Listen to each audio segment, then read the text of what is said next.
It's time for us to translate yet another coach's style into the game of Football Manager. This week, we're going to take a look at Jurgen Klopp. Yes, and along the way, we're going to simulate a few results with Liverpool and find out how we can get Mo Salah to score more than 50 goals a season.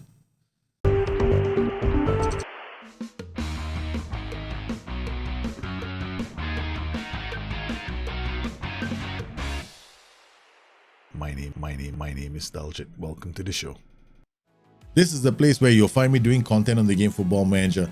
It's a place where you'll find tips, tricks, hacks, and guides. I also stream 3 times a week, Mondays, Wednesdays, and Fridays on another YouTube channel called Daljit's Moments. So don't forget, check me out over there if you have any questions you want to ask me. Now, if you want to have a game of Football Manager with me, yes, I even do that on Tuesdays and Saturdays. Occasionally, I'll do it on Fridays. Yes.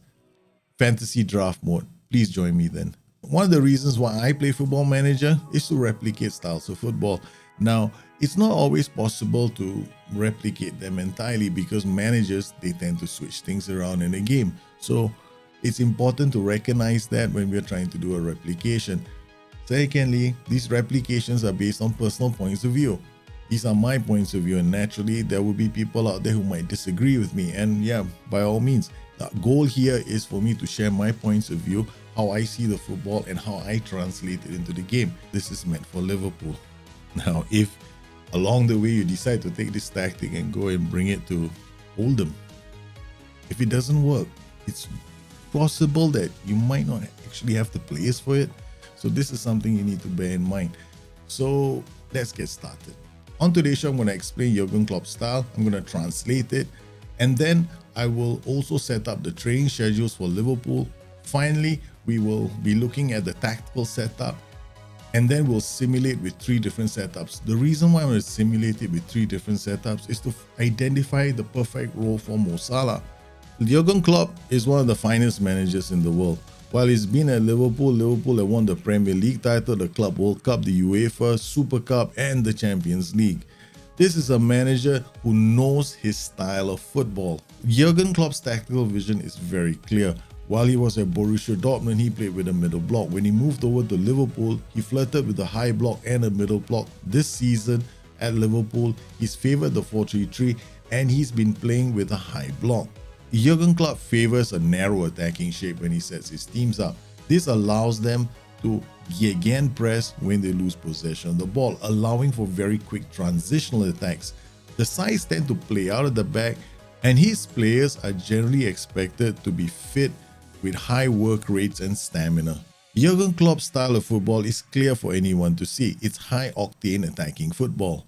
When Liverpool have the ball, the fullbacks will push high up the pitch, creating numerical overloads in the center. Liverpool's wingbacks are a major source of key passes in the game. You got Andy Robertson, who loves to bomb down the flanks. And then we've got Trent Alexander-Arnold, who is comfortable either going down the flanks or moving into the half spaces, playing as an inverted wingback. This helps the side create those numerical overloads in the center, forcing teams onto the back foot. Against more defensive sides, to unlock space, they rely on the movement of their attacking trio. They've got Roberto Firmino dropping deep, allowing for a numerical overload in the center. Now, if Trent Alexander-Arnold moves into the center, this allows them to use that space to create an overload, allowing Andy Robertson to attack the flanks, get in behind attacking sides, and then drive in crosses for any one of their strike partners to latch onto. Liverpool play with a high defensive line with their wingbacks positioned very high up the pitch. Their strikers tend to act as shadow markers, shutting down passing lane options to opposition fullbacks. This leaves the center open, which is where they set up their key pressing trap. Hard tackling on players in the middle, encouraging opposition sides to pass towards the centers, and that's where the tackles start to fly as Liverpool attempt to create quick transitional counter-attacking moves. Now it's time for me to translate everything into Football Manager. What I did was really simple. First, I set up the training schedule. All I did was I went to my balanced early season schedule and I pasted it in for every single week right up till October, which is when I expect them to become familiar with the tactical system. Once that was done, I switched over to the complete training schedule and set it up all the way until the end of the season. And I automatically set training intensity and rest based on players' conditioning. So the only change I made was right at the end here, and I just changed this from normal intensity to double intensity. As you can see, everybody's automatic. I also made sure the right players were playing in the right units. When you begin the game, you probably find Jordan Henderson in the defensive unit. So I moved him to the attacking unit because these players have been given specific roles for them to train in. This season, Jurgen Klopp has principally favored the 4-3-3. He has used other formations, but these were done as tactical changes during matches. As far as key passes are concerned, most of the key passes are coming from their wingbacks as well as Mo Salah and Jordan Henderson. This is something I'm going to try and replicate within the tactical system that I plan to create. So I ran 3 different simulations with different roles for Mo Salah. All 3 tactics saw them lift the title and the Champions League. There were 2 clear setups that seemed to produce the most number of goals. When we used Mo Salah as an inside forward, Liverpool finished the season invincible with the best goal difference. When we used him as a round-outer, even though Liverpool scored lots of goals and probably won more matches, they also did lose 1 or 2.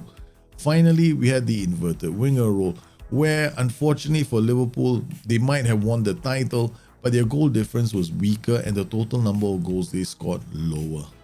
When Mo Salah was used as an inside forward, he only made 45 appearances. He was injured in March and he was out for 2 months, but even during those 45 appearances, he fired in 52 goals. When we used him as a round-outer, he only fired in 39 goals in 54 appearances, no injuries there. But when we used him as an inverted winger, their goal return wasn't as phenomenal as it was as an inside forward. So I started digging a lot deeper because I want to see the kind of goals he would score with an inside forward and the kind of movement that he would generate and how the team looked as a whole, because it was really clear to me that when he plays as an inside forward, the team also performs a lot better. We get better key passes across the board. We get better shots on target. More importantly, we are getting shots on target from the central midfielders as well. In terms of shots on target, the 4-3-3 with the round-outer produced more shots for the DLF as well as the Mo Salah position. And yes, only one of the central midfielders managed to generate at least 3 shots per game. Finally, we had the 4-3-3 inverted winger system, which seemed to rely heavily on Mo Salah to score most of the goals, and of course Virgil van Dijk. Now, once again, the set pieces were all set up on default. I did not create any unique set pieces to exploit the near post or the far post. These were all default set pieces from the get-go. We have to remember that Football Manager is largely a simulation by numbers. This is probably the biggest challenge for SI right now, to try and get the inside forward also cutting in with the ball. Now, it is very clear based on the kind of goals that the inside forward has been scoring for Mo Salah that he clearly arrives in central areas to try and score the goal. He may not drive into the box a lot with the ball, but he does arrive and he does bang in an inordinate number of goals if your tactical setup is correct. It's a huge challenge for SI now because the numbers are correct. The animation, well, we want to see if we want to see a bit more of the dribbling into the box with the ball, then it's going to create major issues for them when it comes to rebalancing the match engine. So I'm not surprised it's taking them quite a while for them to try and tweak this little final setup, which they have admitted they want to try and address. So let's take a look at the tactic. The tactic that I used was this tactic. It's essentially set up from the back. Liverpool are playing with a much higher defensive line and a much higher line of engagement. Prevent shot goalkeeper distribution is on with trigger press set to more often, and they are using the offside trap. They've got standard defensive with we are distributing the centre backs with the and full backs with the counter press and counter on. Finally, in attack, we're using the 2 underlap instructions. We play out of box, work ball into box with low crosses to encourage cutbacks. The width is fairly narrow, passing directness is shorter with a higher tempo, and the team is being told to run at defense. The team is also playing on a attacking mentality.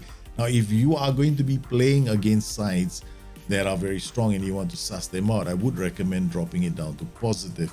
Now it's time for us to set up the central pressing trap. This is going to be a combination of pressing angles as well as pressing players. We're going to be doing a trigger press on the entire back line. We are also going to tight mark the wing backs as well as the wingers. Then we set up pressing angles. What we're going to do with the fullbacks is very simple. We're just going to show them inside. To do that, you show them onto the foot opposite the flank they're playing on. If he's on the right flank, you show him to the left foot. If he's on the left flank, you show him to the right foot. For wingers, we're going to show them to the flanks. That's really simple. If he's playing on the right, you show him the right foot. Finally, we're going to hard tackle the guys in the middle. That sets up our central pressing trap. Let's talk roles and duties and the rationale behind all of these. We've got a DLF who's got no play instructions. We've got inverted winger inside forward, a roaming playmaker, Mo Salah, DM, a wing back, 2 ball playing defenders, an inverted wing back, and a sweeper keeper. Now, this is where I'm looking to create some movement patterns. The DLF will drop deep. This allows players to attack the channels.